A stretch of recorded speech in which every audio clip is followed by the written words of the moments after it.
My comrades in gaming. What's happening, guys? Time marches on, life marches on. Since I've been gone, let's get it on. I still suck at intros, but I'm getting a little bit better. I mean, depends on your version of better, but we'll work at it a little bit. How about that? It's the least I can do here. So we're throwing a little weapon cycled here. We got the KSG. We got some bling bling checking out here with the gold KSG. And just gold because we're fancy. We like to dress up in fancy suits. These guys don't dress up. They just dress their guns out. It's kind of sad when they dress their guns more than they dress themselves. Some people, they just care about camo, so they wouldn't care if it was just a bunch of naked guys running around as long as their guns look nice. Just going in all sorts of awkward right in the beginning. Way to go, Randy. So, like I said, weapon cycled, gold KSG, damage is a standard. That guy just killed a trophy system, which is standard. Apparently doesn't one-shot there, which is apparently standard. I don't know, sometimes it's a little flaky, but I mean, it usually does pretty good. Actually, easily moving up there in the shotgun range. I would still say the USAS is my favorite, but the KSG is definitely moving up there. I would probably say it's number 2, even past the striker.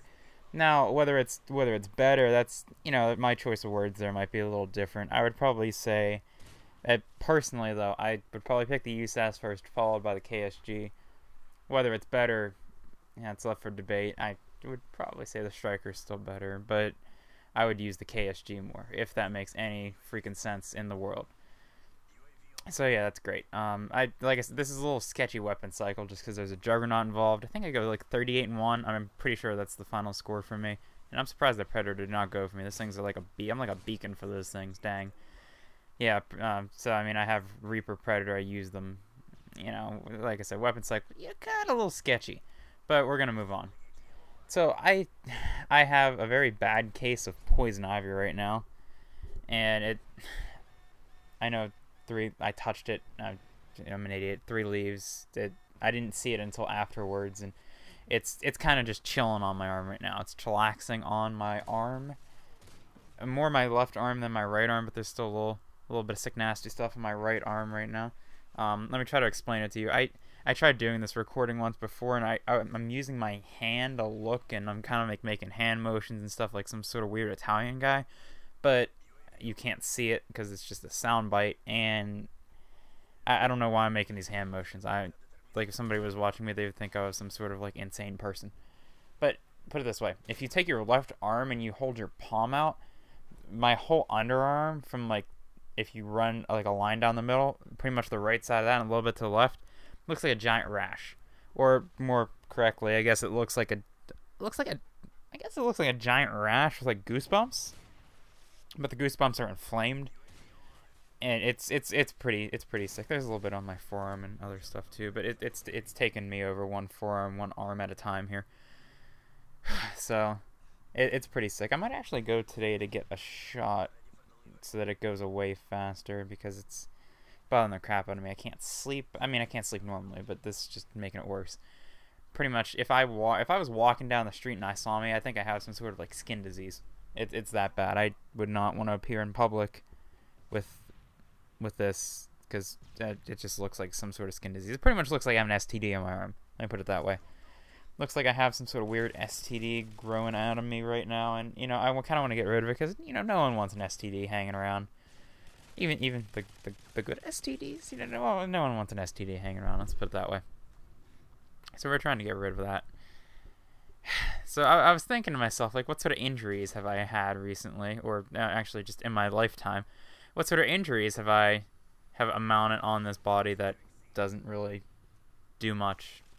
It's not true, but you get the idea. As an introvert, let's try this. As a white heterosexual introvert, I mean, the introvert's the only real part that matters here. But as an introvert, I would say that, if I had to list a top 3, I'd probably boil it down like this. So number 3 on the injury hit squad here would probably be when I was younger. I was going to my grandparents' house, which I can walk over there. They're 150 feet away from me. They actually own this house too, so go figure. But I was walking over there. I was probably like, I guess I was like 2. I can't even remember. And I was walking over there, and I fell. But when I fell, I hit my front 2 teeth, and again, I'm trying to do the motions, but you can't see it, so I'm acting really stupid right now. And I hit my front 2 teeth on the sidewalk, and I went face first, face plant. I have no coordination at all. Even for a human being, my coordination skills are like second to last. They suck. That just shows my lack of coordination. Even as a 2-year-old, you could see that I was bound for destiny as an uncoordinated human being. So there we go. We got uncoordination here. And apparently I banged my 2 teeth out there, which I actually had to get braces twice. So I probably had about 6-7 years worth of braces, which is a lot of money, a lot of dollars, a lot of bling, a lot of money going down the drain in teeth. And having braces as a child, if you've had them, is not pleasant. So me having them twice, I don't even know why I had them twice, is just not pleasant. So that was, but I can't remember it though, so that's why it's number 3. It's probably my worst, but I can't remember it. Kind of like whenever you have circumcision, whenever you're born. Well, some people don't have circumcisions, and if you're a girl, you're not gonna have circumcisions. If you're a guy and you don't know what that is, I would say look it up, but I have no idea what you're gonna find on the internet, and I don't even want to think about it. But they do circumcisions when you're younger, so that you don't remember them, because apparently the pain is excruciating. And I gotta tell you, as an adult, circumcision, no anesthetic, no amnesia, I can't even imagine. So I'm very glad that I don't remember that either. Kind of get the chills. Kind of like for me, I get chills whenever ice skating, and you get like that grinding against the ice, the skating against the ice. So it doesn't do that with me at the chalkboard, but chalkboard and squeaky chalk. But that ice skating, so that it just gets to me. I don't know why. But that's probably number 3. So the falling on teeth with uncoordination. Number 2 would probably be I broke my foot, my right foot actually, the toe, my bone that connects the pinky toe to the foot. I broke that. The tendon pulled, and I would try to make it sound like some interesting story where I was in a bar fighting for a girl for a one-night stand, or just for chivalrous reasons. But this is not the case either. I was walking to my organic chemistry lab, and since my college had a bajillion stairs, I was talking to one of my friends up the stairs, and sure enough, again, we're going uncoordinated here, I missed the step. My foot hit the edge of the step, that lip of the step, and it turned on me, and I put all my weight on that bone right there, and the tendon pulled it. I could hear this snap, and it kind of went straight through my body. Again, like the ice skating, like if you get chills up your spine or chills through you, that's what it felt like. Only there was a little pain involved, and it. I only thought I sprained. I didn't think anything was wrong. I just thought it hurt. But sure enough, later, I started walking funny. I was in a little pain. I was walking to class. I wasn't walking right. And sure enough, I go and it, what do you know? My luck, it's broken. Not a big deal, just fractured. But I still have problems with it now and then. I can't move it as well as I can move my left foot. But it's hit or miss. I'm not gonna, whatevs. So that's that. And then I would say my number 1 is I had scarlet fever when I was younger. And if no one knows what scarlet fever is, and if I'm correct, which I'm not correct all the time, but a lot of the time I am. If I had scarlet fever when I was younger, and if you had strep throat, I was very susceptible or prone to strep throat, right? And that's strep throat happens when there's bacteria. It's called streptococcus, and it's just a long train of think of circular bacteria. I mean, the more you know here.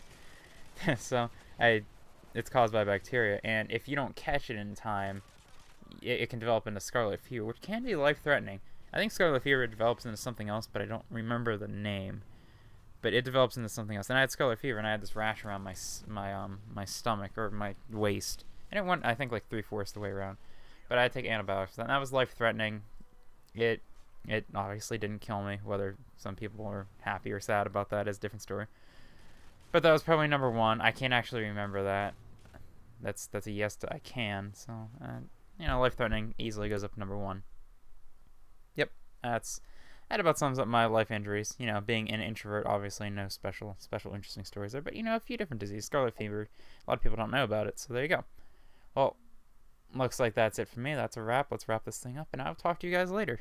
All right, see you guys.